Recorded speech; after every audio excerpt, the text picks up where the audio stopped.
Vous êtes sur le podcast MNO, le média de la Méno qui nous relie.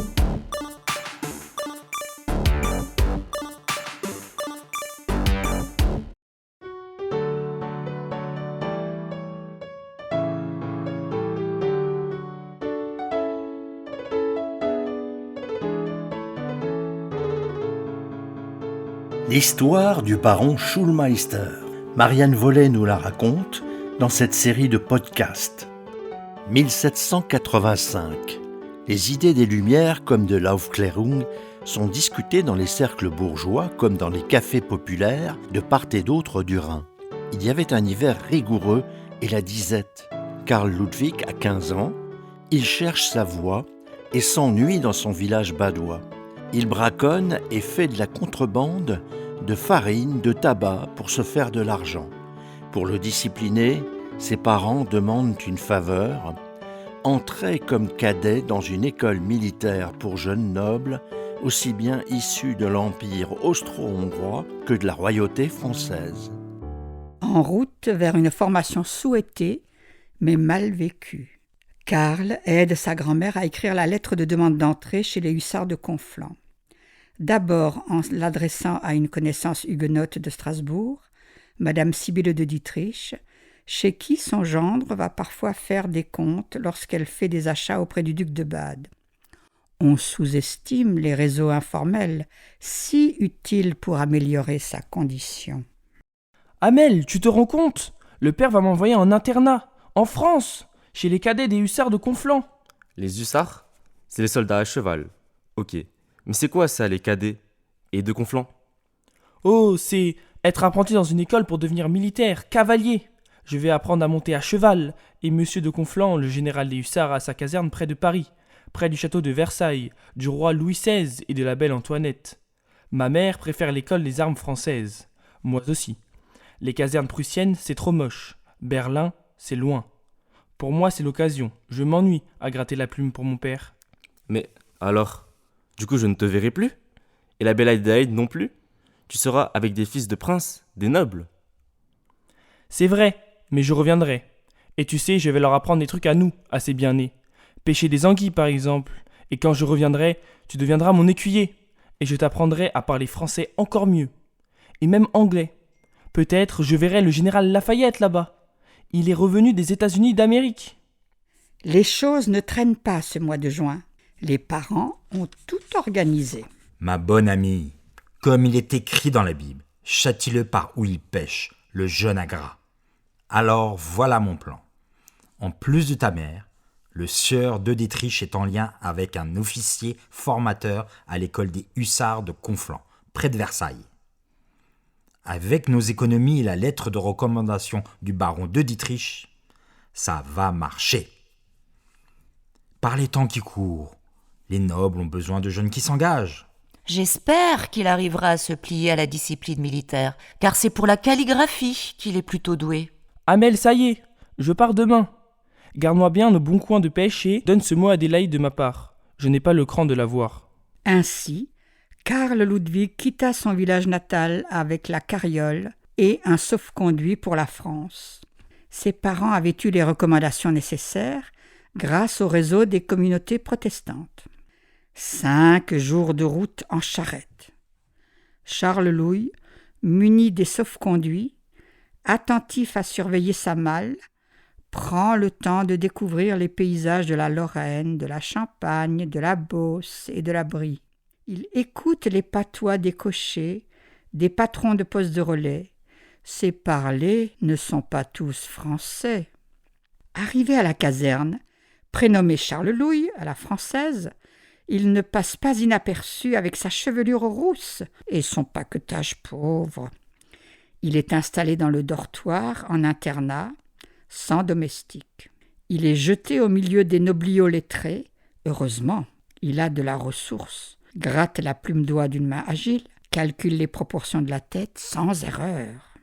Il soulevait les gros livres de contes du père grâce à un corps musclé et hâlé, façonné par ses escapades dans la campagne du Rhin. Il n'avait rien d'un pâle gratte-papier. Malgré sa petite taille, il a la carrure militaire. L'uniforme des cavaliers français bien coloré lui plaît bien mieux que celui des Prussiens tout noir et bleu foncé. Il sera un hussard lettré, pense-t-il. Peut-être officier, comme ses camarades de dortoir. Malgré sa petite taille et un aspect jugé rustaud, il apprend très vite à monter à cheval et arrive à calmer les bêtes les plus nerveuses, ce qui lui assure un certain respect. En outre, certains de ces jeunes nobliaux n'avaient pas l'esprit aussi alerte que le sien. Il lui demandait parfois de l'aider à rédiger leurs rapports. Bref, il apprenait la vie de caserne et les préjugés de classe. Ici, c'était dur. On est en 1786. Les jeunes cadets des hussards de Conflans discutaient de l'affaire du collier de la reine. Ce scandale de cour exacerbe les bourgeois comme les paysans, alors que le blé manque. Mais de quoi s'agit-il ? De bijoux et d'argent. Depuis plusieurs années, les joailliers de la couronne, Beumer et Bassange, cherchent à vendre un somptueux collier de près de 650 diamants, pesant 2800 carats. Ils l'ont proposé à Louis XVI, déjà en 1782, mais la reine Marie-Antoinette l'avait refusé. Son prix était en effet astronomique, malgré une baisse négociée à 1,6 million de livres quand même. Devait-elle l'accepter ? Si oui, il n'y aurait pas eu d'escroquerie. Mais le cardinal de Rohan, évêque de Strasbourg, s'en est mêlé. Il avait accepté d'avance et payé un acompte sans l'accord de la reine. Il voulait défendre cette parure de diamant taillée en pierre du Rhin selon un procédé mis au point par un artisan strasbourgeois. Il a insisté et a été éclaboussé par le scandale. Les jeunes nobles de cadets de Conflans sont divisés sur la question. Ils se réconcilient cependant pour chahuter Charles-Louis. Il vient de l'Est, de Strasbourg. Ils l'assimilent au cardinal, qui finalement s'est fait embastiller après un procès un peu bidon. Charles-Louis, lui, défend le cardinal. Il argumente que les nobles, tout nobles qu'ils sont, devraient se méfier des leurs. Il y a aussi des escrocs parmi eux. Si le cardinal s'est fait plumer, c'est d'abord par naïveté. Alors, l'embastiller, ce n'est peut-être pas très fair-play. Bref, les affaires politiques s'immiscent dans les casernes. Charles-Louis se rend compte que même français, les jeunes nobles ne sont pas tous éclairés. Il va bientôt l'apprendre à ses dépens. D'ailleurs, sont-ils si français que cela, ces nobles qui voyagent entre les différents pays d'Europe ? Le colonel fondateur de son régiment, le marquis de Conflans, est originaire d'Armentières, mais il a intégré des hussards de Saxe à sa caserne. C'est l'Europe des princes. Du coup, Charles-Louis peut parler allemand avec les cadets saxons. La langue rapproche, mais est-ce suffisant ? Il sent bien qu'ils sont de la noblesse, petite ou grande, pas roturiers comme lui. Pas sûr qu'il reste longtemps à Conflans, à subir des brimades sans réagir. Ne manquez pas le prochain épisode, Charles-Louis de retour des cadets de Conflans.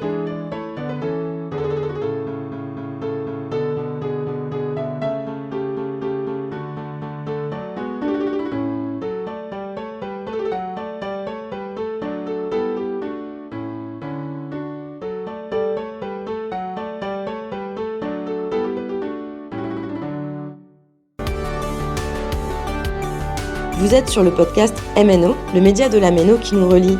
Vous pouvez l'écouter sur toutes les plateformes numériques, Spotify, Deezer, Apple Podcasts, Google Podcasts, Amazon Music, YouTube, Facebook, etc. Et bien sûr sur le site mno-meno.org. Abonnez-vous, likez et partagez. Et à bientôt pour un nouvel épisode.